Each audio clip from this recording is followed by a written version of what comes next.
Volume 1, Part 2. The Genie-of-Your-Mind. It matters not how strait the gate, how charged with punishment the scroll.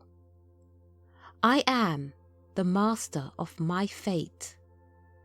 I am the captain of my soul. Henley. First came the Stone Age, when life was for the strong of arm or the fleet of foot. Then there was the Iron Age, and while life was more precious, still the strong lorded it over the weak. Later came the Golden Age, and riches took the place of strength. But the poor found little choice between the slave drivers' whips of olden days and the grim weapons of poverty and starvation. Now we are entering a new age, the mental age, when every man can be his own master, when poverty and circumstance no longer hold power, and the lowliest creature in the land can win a place side by side with the highest. To those who do not know the resources of mind, these will sound like rash statements, but science proves beyond question that in the wellsprings of every man's mind are unplumbed depths, undiscovered deposits of energy, wisdom, and ability. Sound these depths, bring these treasures to the surface, and you will gain an astounding wealth of new power. From the catamarans to the giant liners of today, carrying their thousands from continent to continent, is but a step in the development of mind. From the lowly caveman cowering in his burrow in fear of lightning or fire or water, to the engineer of today, making servants of all the forces of nature, is but a measure of difference in mental development. Man without reasoning mind would be, as the monkeys are, prey of any creature fast enough and strong enough to pull him to pieces. At the mercy of wind and weather, a poor timid creature living for the moment only, fearful of every shadow. Through mind, man has made machinery do the work of millions of horses and billions of hands. What he will do next, no man knows, for man is just beginning to awaken to his own powers. He is just getting an inkling of the unfathomed riches buried deep in his own mind. Like the gold seekers of '49, he has panned the surface gravel for the gold swept down by the streams. Now he's starting to dig deeper to the pure vein beneath. We bemoan the loss of our forests. We worry over our dwindling resources of coal and oil. We decry the waste in our factories, but the greatest waste of all we pay no attention to, the waste of our own potential mind power. Professor W.M. James, the world-famous Harvard psychologist, estimated that the average man uses only 10% of his mental power. He has unlimited power, yet he uses but a tithe of it. Unlimited wealth all about him, and he doesn't know how to take hold of it. With God-like powers slumbering within him, he is content to continue in his daily grind, eating, sleeping, working, plodding through an existence little more eventful than the animals, while all of nature, all of life, calls upon him to awaken, to bestir himself. The power to be what you want to be, to get what you desire, to accomplish whatever you are striving for abides within you. It rests with you only to bring it forth and put it to work. Of course, you must know how to do that, but before you can learn how to use it, you must realize that you possess this power. So, our first objective is to get acquainted with this power. For psychologists and metaphysicians the world over are agreed in this, that mind is all that counts. You can be whatever you make up your mind to be. You need not be sick. You need not be unhappy. You need not be poor.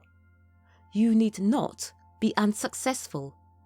You are not a mere clod. You are not a beast of burden, doomed to spend your days in unremitting labour in return for food and housing. You are one of the lords of the earth, with unlimited potentialities. Within you is a power which, properly grasped and directed, can lift you out of the rut of mediocrity and place you among the elect of the earth, the lawyers, the writers, the statesmen, the big businessmen, the doers and the thinkers. It rests with you only to learn to use this power which is yours, this mind that can do all things. Your body is for all practical purposes merely a machine which the mind uses. This mind is usually thought of as consciousness, but the conscious part of your mind is in fact the very smallest part of it. 90% of your mental life is subconscious. So when you make active use of only the conscious part of your mind, you are using but a fraction of your real ability. You are running on low gear. And the reason why more people do not achieve success in life is because so many of them are content to run on low gear all their lives, on surface energy.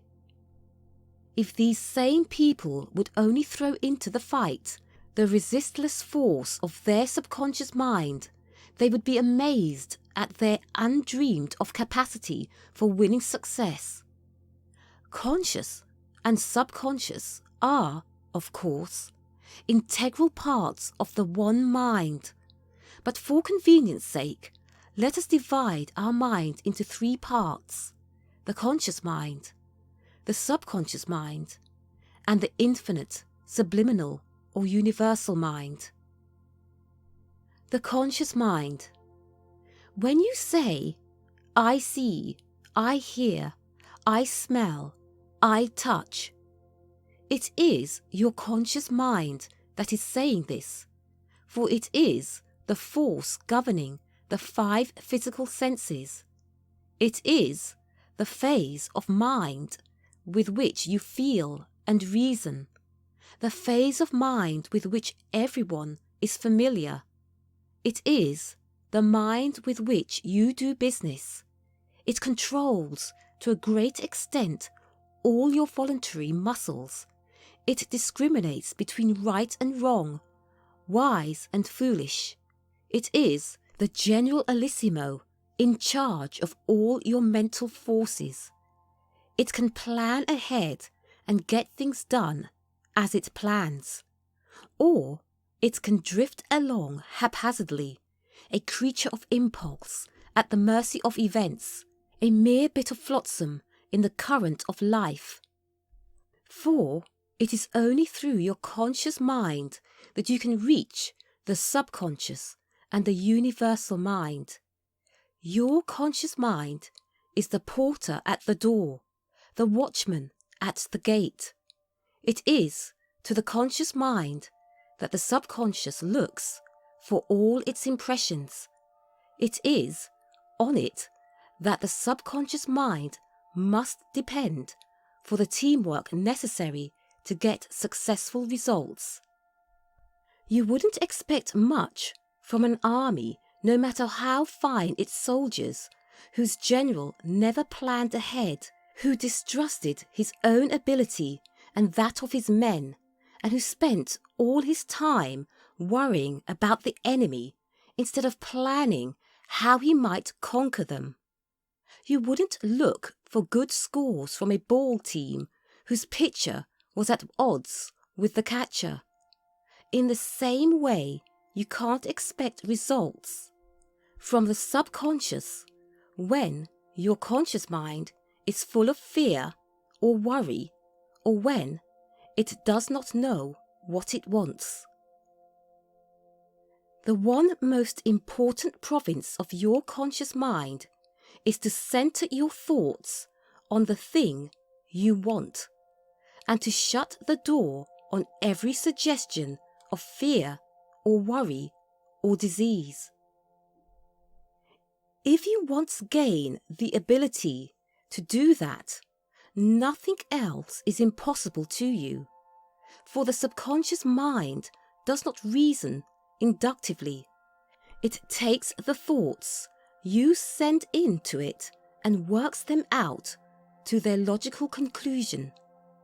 Send to it thoughts of health and strength, and it will work out health and strength in your body. Let suggestions of disease, fear of sickness or accident penetrate to it, either through your own thoughts or the talk of those around you, and you are very likely to see the manifestation of disease working out in yourself. Your mind is master of your body. It directs and controls every function of your body. Your body is in effect a little universe in itself, and mind is its radiating center, the sun that gives light and life to all your systems, and around which the whole revolves. And your conscious thought is master of this sun center. As Emile Coué puts it, the conscious can put the subconscious mind over the hurdles.